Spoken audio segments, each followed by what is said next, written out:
You know what I love about roses? They're honest. They don't pretend. If you're doing something wrong, they tell you immediately. The leaves turn yellow, the blooms get smaller, the plant just stops cooperating, and then we blame the rose, when really, the rose is just trying to communicate. I've spent the last 8 years listening to rose problems. On this channel, we talk about how to make life easier when you're aging in place, and that includes your garden. One of the most common questions I get is this. My rosebush blooms beautifully once in spring, and then it's done. Just finished. For months, I've got a green shrub sitting there, and nothing. Why? The answer isn't complicated. You're just missing 9 specific things. And here's the thing. Once you understand what's actually happening underneath the soil and inside the plant, you stop fighting your roses. You start working with them. By the end of this video, you'll know exactly which 9 moves to make, and I promise you, by next September, you'll be cutting fresh blooms when your neighbor's roses have already shut down for the year. If you're new here, we help people in their 60s, 70s, 80s, and beyond make their homes and gardens work for them instead of against them. So if that's you, subscribe. We add new videos every week, and I read every comment that comes in. Let's start. Secret number 1. Understand what your rose is actually asking for before you buy anything, before you change anything. You need to know one thing. Most roses don't want what the garden center is selling you. The average person spends between $40 and $80 a year per rose bush on fertilizers, special sprays, and replacement plants because the previous ones didn't work. That's money spent fixing problems the gardener accidentally created, and most of it could be prevented by understanding a single biological fact. A repeat blooming rose, and that's the kind you want, the kind that flowers all summer long, operates on a biological feedback system. The plant has what botanists call a hormonal loop. When 3 specific conditions are met, that loop triggers new flower production. It's not mysterious. It's not magic. It's genetics, expressing themselves in a very specific order. Those 3 conditions are light, nutrition, and what's called apical dominance suppression. That last term sounds fancy, but it just means breaking the chemical signal that tells the plant you're done for the season. Most people accidentally flip only one of those switches. That's why you get June blooms and August shutdown. The research from the American Rose Society and the University of Illinois tells us something important. A properly managed repeat blooming rose in zones 5 through 9 should produce 3 to 4 distinct flushes of flowers per growing season. 3 to 4, not 1. If you're getting 1 bloom cycle, you're not failing as a gardener. You're just missing the mechanism. This changes everything once you understand it. Secret number 2. The water rule that stops disease. Here's something almost every beginner gets wrong on day 1, where the water lands. Roses are incredibly susceptible to a fungal disease called black spot. The fungus, it has the scientific name Diplocarpon rosae, requires exactly 7 hours of continuous leaf wetness to germinate and infect the tissue. 7 hours. That's the threshold. That's the timer. When you water with an overhead sprinkler in the evening, you're giving that fungus exactly what it wants. The leaves stay wet through the night. By morning, infection is already starting. Then the cycle repeats, and by midsummer, your roses look like they've been dusted with pepper. The fix is simple. Water at the base of the plant. Use a soaker hose if you have one, or just slowly pour water from a watering can right at the soil line. Aim for 1 inch of water per week. Applied early in the morning when the soil is cool and the water can soak down instead of evaporating. That single change, moving water from the leaves to the soil, can reduce black spot pressure by half without using any fungicide at all. A bottle of commercial rose fungicide costs $15 to $25. This costs 0. Secret number 3. The mulch that actually helps your roses need consistent soil moisture. They also need stable root temperature. Mulch does both things. A 2 to 3 inch layer of shredded hardwood mulch around the base of your roses will keep soil temperatures steady through the summer and reduce watering frequency significantly. But here's where almost every person misses it. Pull the mulch back 2 to 3 inches from the main cane. Do not let it touch the stem. When mulch piles directly against the cane, it creates what arborists call collar rot. It's a damp pocket where fungal pathogens and wood-boring insects move in like they've found an apartment. The University of Minnesota Extension specifically warns against what's called volcano mulching, piling mulch into a cone shape around the plant. Create a flat ring instead. Leave the center clear. If you make your own mulch from fallen leaves, this strategy costs nothing. If you buy bagged mulch at the garden center, you'll spend around $12 to $20 per bag. Either way, The technique is free once you understand it. Secret number 4, how to feed the soil. Not just the plant walk down the fertilizer aisle, and you'll see something specifically labeled Bloom Booster or Rose Food. The packages promise incredible results. They usually cost about $18 a box, and the instruction is to apply it every 6 weeks through the growing season. Here's what the actual research says. In 2019, the Royal Horticultural Society published findings that roses grown in soil, amended with well-rotted compost, and a single annual application of balanced organic fertilizer outproduced roses on a heavy synthetic feeding schedule. Better blooms, better disease resistance. Better overall plant vigor. The mechanism matters here. When you add synthetic fertilizers, you're adding soluble salts directly to the soil. The plant gets a quick nutrient boost, but underneath the soil surface, something else happens. Those synthetic salts can suppress beneficial soil fungi called mycorrhizae. These fungi form partnerships with rose roots. They extend the plant's effective root surface area and help the plant pull phosphorus and trace minerals from a much wider zone. Suppress those fungi, and you've just made your rose less capable of feeding itself. Compost feeds those fungi. So here's the actual feeding schedule that works.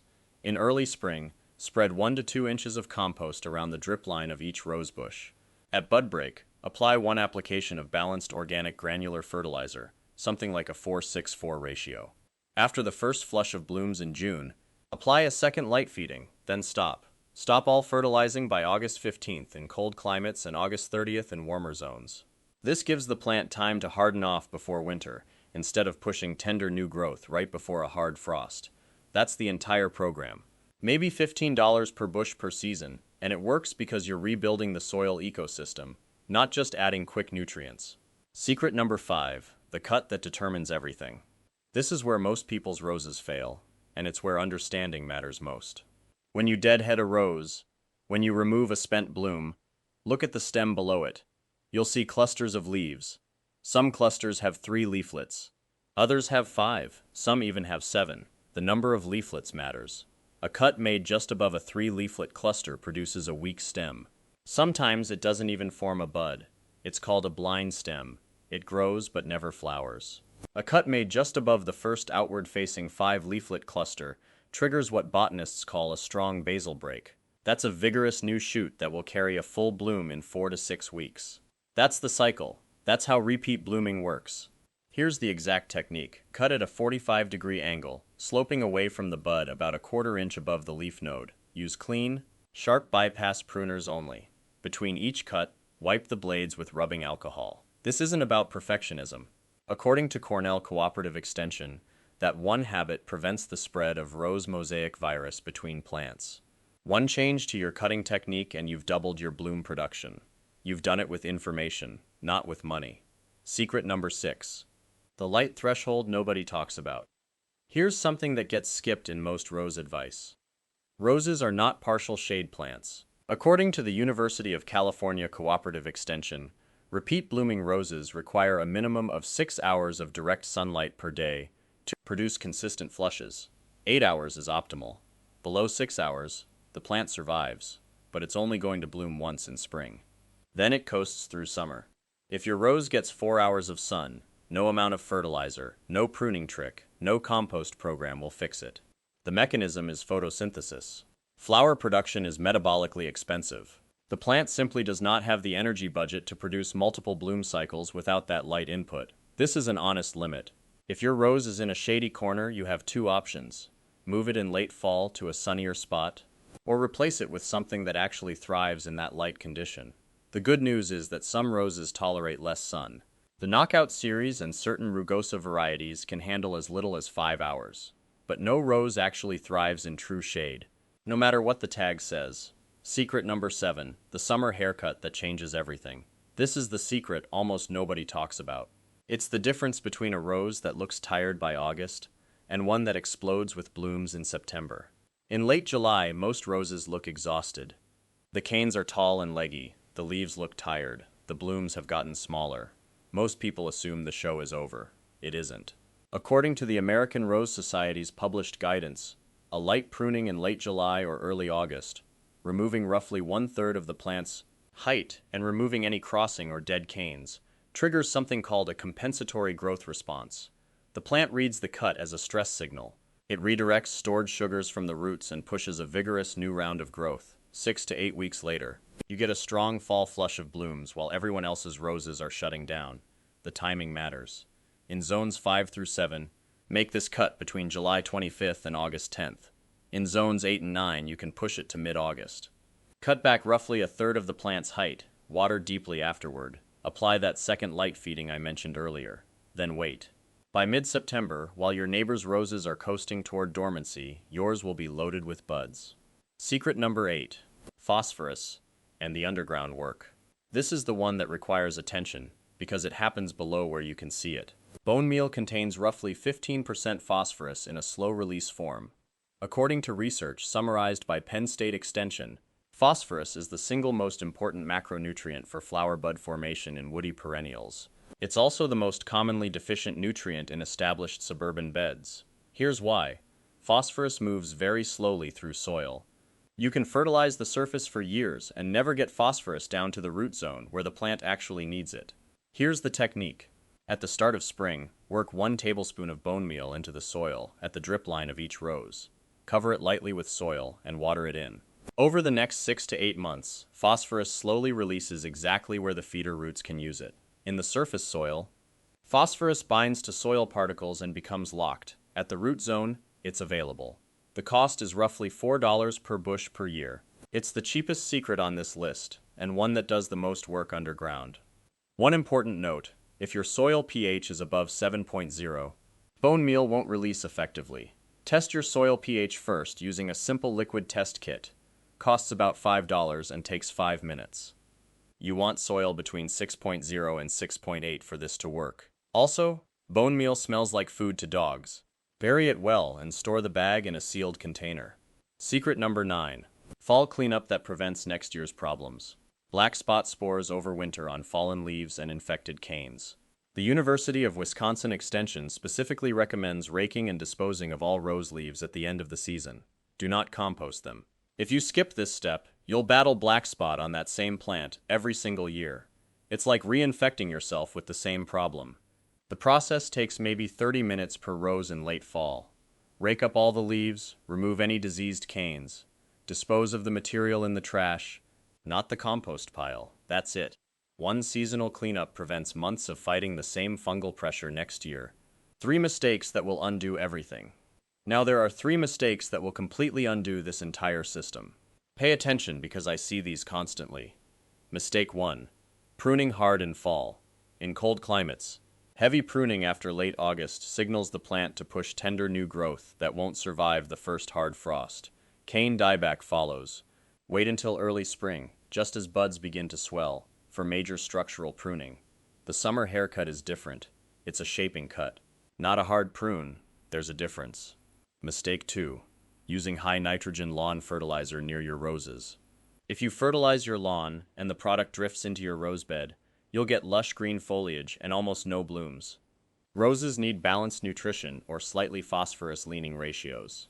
Nitrogen dumped on a rose is like the problem you'd have on a fruit tree. Leaves at the expense of flowers. Mistake 3. Ignoring fall cleanup.